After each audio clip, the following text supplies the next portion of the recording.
आपके साथ सपना दीपक मदेशिया। बुलेटिन का आगाज करेंगे। बुरहानपुर राज्य सरकार द्वारा प्रदेश में समान नागरिक संहिता यानी यूसीसी लागू करने की प्रक्रिया आरंभ कर दी गई है। इसी क्रम में मध्य प्रदेश में यूसीसी के संबंध में अध्ययन एवं परीक्षण के लिए गठित उच्च स्तरीय समिति द्वारा जन सुझाव प्राप्त करने के उद्देश्यों से संयुक्त जिला कार्यालय के सभाकक्ष में बैठक की गई। जहां आपको बताते चले, तस्वीर दिखा रहे सभी वर्गों के सहभागिता से प्रारूप तैयार होगा और इस बैठक में उच्च स्तरीय समिति की सदस्य एवं शिक्षाविद डॉक्टर शोभा, सदस्य प्रोफेसर गोपाल शर्मा द्वारा उपस्थित विभिन्न वर्गों के प्रतिनिधियों से सुझाव एवं विचार प्राप्त किए गए।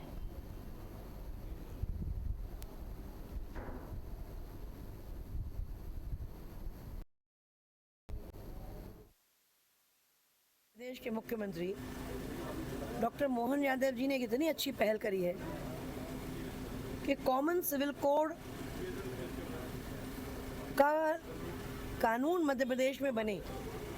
उससे पूर्व उन्होंने सारे प्रदेश में, हमारे बीच अभी शोभा पैठनकर जी और डॉक्टर गोपाल शर्मा जी आए, सब धर्मों के, सभी समाजों के, अलग अलग प्रोफेशंस के लोग उपस्थित थे और सबने अपना अपना विषय रखा, अपनी अपनी बात करी।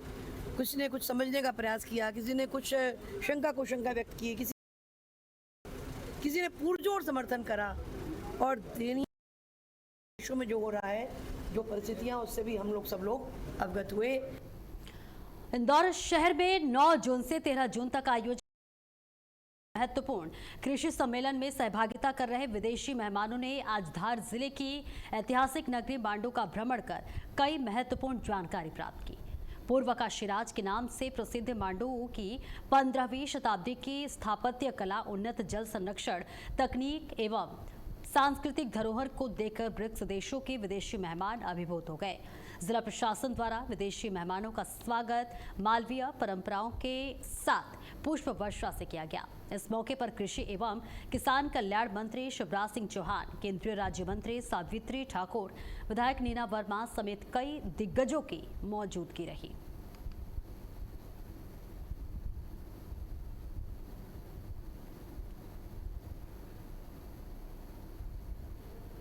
तो 15वीं शताब्दी की कला देख खुश होते हुए नजर आए, जहां विदेशी मेहमानों ने मांडू नगर का भ्रमण किया, जिसकी तस्वीर हम साझा कर रहे हैं आपसे। जिला प्रशासन ने विदेशी मेहमानों का भव्य स्वागत किया।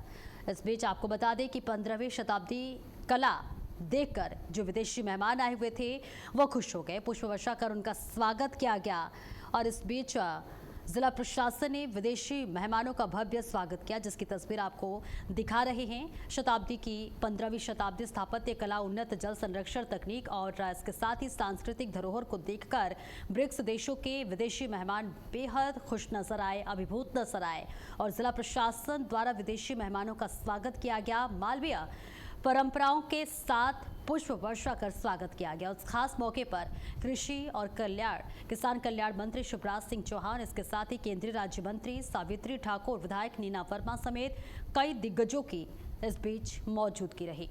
तो 15वीं शताब्दी की ये देखिए किस तरह से एक अद्भुत नज़ारा देखने को मिल रहा, जहां जिला प्रशासन ने विदेशी मेहमानों का भव्य स्वागत किया। विदेशी मेहमान इस कला और संस्कृति को देखकर भी अभिभूत नजर आए।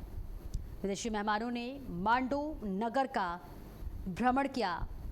जिला प्रशासन ने इन सभी विदेशी मेहमानों का भव्य स्वागत किया, पुष्प वर्षा भी की गई।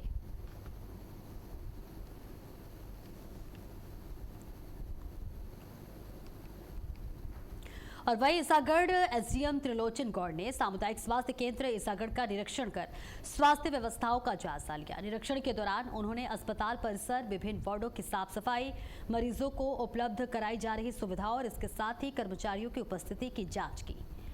एसडीएम ने श्री गौड़ ने नवजात शिशु वार्ड का निरीक्षण कर भर्ती बच्चों को देखा और अस्पताल की व्यवस्थाओं का जायजा लिया और इसके साथ ही सख्त निर्देश दिए कि किसी भी तरह की लापरवाही बर्दाश्त नहीं की जाएगी।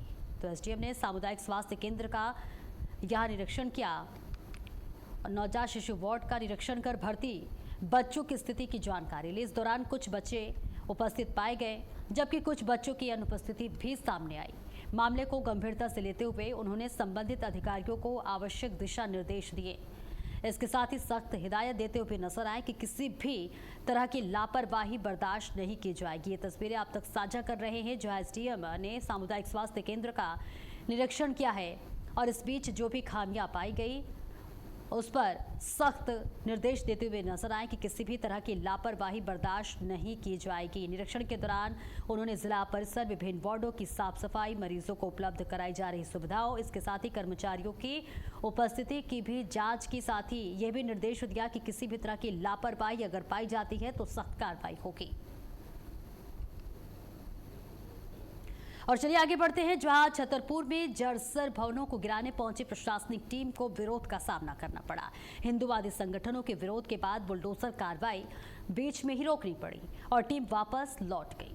पीडब्ल्यूडी की रिपोर्ट के आधार पर कलेक्टर के आदेश पर 10 जर्जर भवन अब तक केवल 5 भवनों को ही गिरा सका, जबकि शहर के प्रमुख बाजार क्षेत्र में भारी पुलिस बल की मौजूदगी में कार्रवाई चल रही थी। हिंदूवादी संगठनों का कहना है कि प्रशासन को पहले उन लोगों के मकानों पर कार्रवाई करनी चाहिए जो अपराध में शामिल रहे हैं।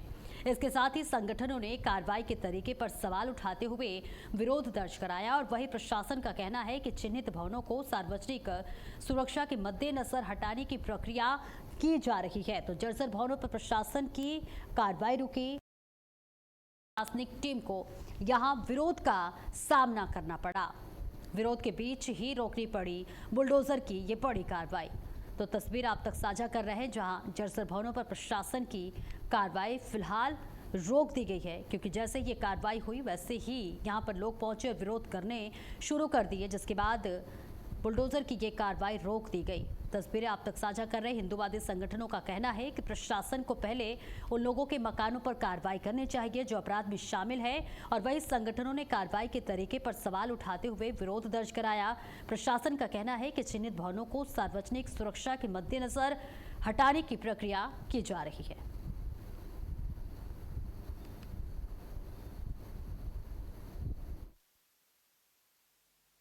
नहीं, कार्रवाई हमने 4.5 मकान यहाँ पे तोड़ दिए हैं करीब 4.5 के 5 मकान टूट चुके हैं। सिर्फ एक मकान बचा हुआ है यहाँ पे, एक रैकॉर्ड समाज का व्यक्ति है, वो काफ़ी टाइम से रह रहा है, तो उसके साथ अभी निवास की समस्या है, उसको देखते हुए बाकी और भी जो प्रॉपर्टियाँ हैं बरसात के पहले उनको भी चिन्हित किया जा रहा है और एक साथ ही उनको तोड़ा जाएगा फिर से। हिंदूवादी संगठन विरोध भी कर रहे थे, वो भी देखा, तो उसके बाद वो समस्या समझ में आई कि उनके पास रहने की समस्या है अभी उस व्यक्ति के साथ, तो उसको देखते हुए ही रोका गया है और उसको भी रोका मतलब सिर्फ हॉल्ट किया गया है और फिर से जो है चिन्हित कुछ और नए स्थानों को चिन्हित करके और उसके साथ उनकी कार्रवाई की जाएगी।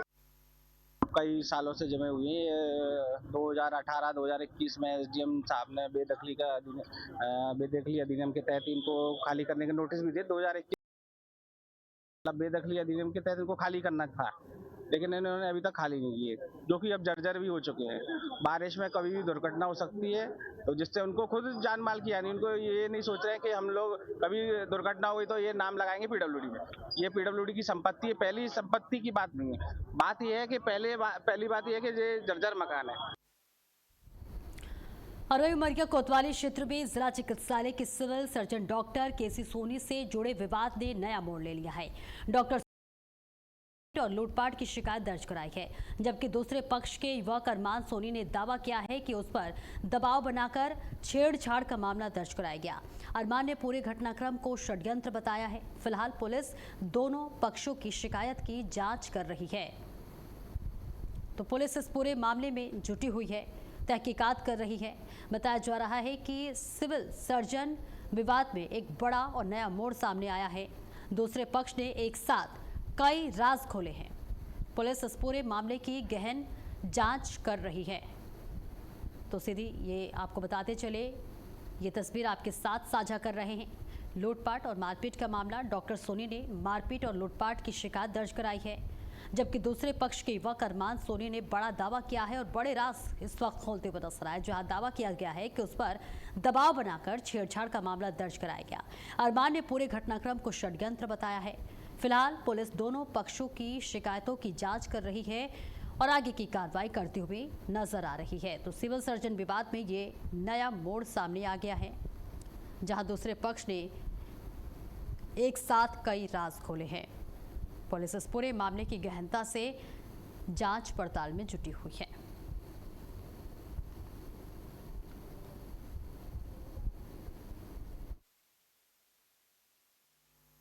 विगत दिनों थाना कोतवाली अंतर्गत शाम को 10:30-11 बजे दो पक्ष थाने आते हैं।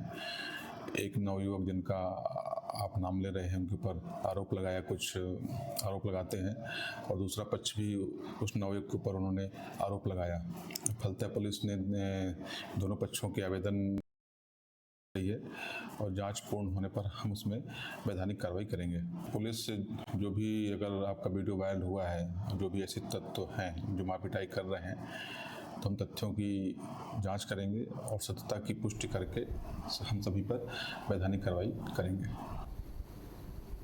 उसके बाद मेरे से गाली गलौज हुई उनकी, तो मैं अपने दोस्तों को बुला दिया। थोड़ी सी वाद विवाद हुआ तो मैं रिपोर्ट डालने गया गाली गलौज की, लड़ाई झगड़े की। तो कुछ लोगों के दबाव के चक्कर में आके मैं गलत बयान दिया, मेरे से गलती हो गई। अब ये चाहता हूँ कि मेरी कार्रवाई यहीं पर बंद की जाए। और छतरपुर में एक हार्डवेयर व्यापारी की संदिग्ध परिस्थितियों में हुई मौत ने कई बड़े सवाल खड़े कर दिए हैं। परिवार के लोग उन्हें जिला अस्पताल लेकर पहुंचे, जहां डॉक्टरों ने जांच के बाद मृत घोषित कर दिया। शव की स्थिति देखकर अस्पताल स्टाफ को संदेह हुआ कि मौत करीब 2 दिन पहले हो चुकी थी। इसके बाद पुलिस को सूचना दी गई, भेज दिया है और परिजनों से पूछताछ कर रही है। फिलहाल इस पूरे मामले का राज पोस्टमार्टम रिपोर्ट के बाद ही खुल पाएगा। वही पुलिस हरिशंकर दानी की मौत से जुड़े सभी पहलुओं की जांच में जुटी हुई है। तो संदिग्ध हालत में एक व्यापारी की मौत हो गई है। पुलिस ने शव को पोस्टमार्टम के लिए भेज दिया है। परिजनों से भी पूछताछ कर रही है और पोस्टमार्टम रिपोर्ट आने के बाद ही पता चल पाएगा कि आखिर किस वजह से मौत हुई है।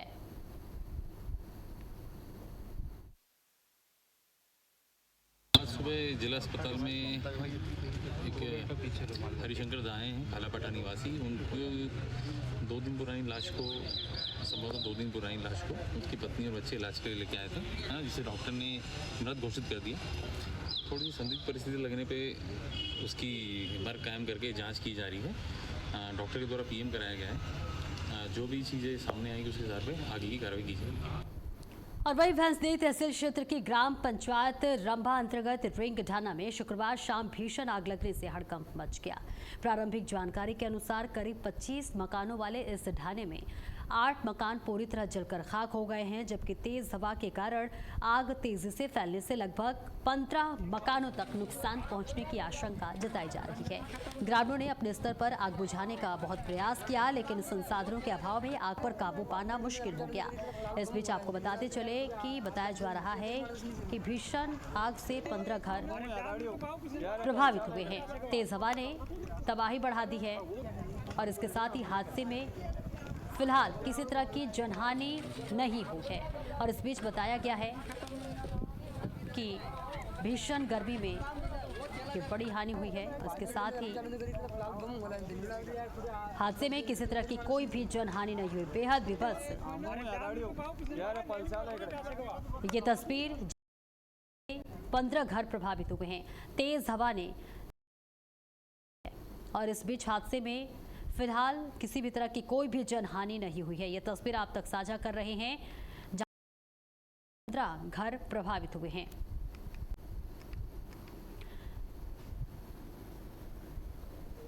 तो देखिए, आग लगने की घटना सामने आई है और बताया जा रहा है कि हादसे में किसी तरह की जनहानि नहीं हुई है।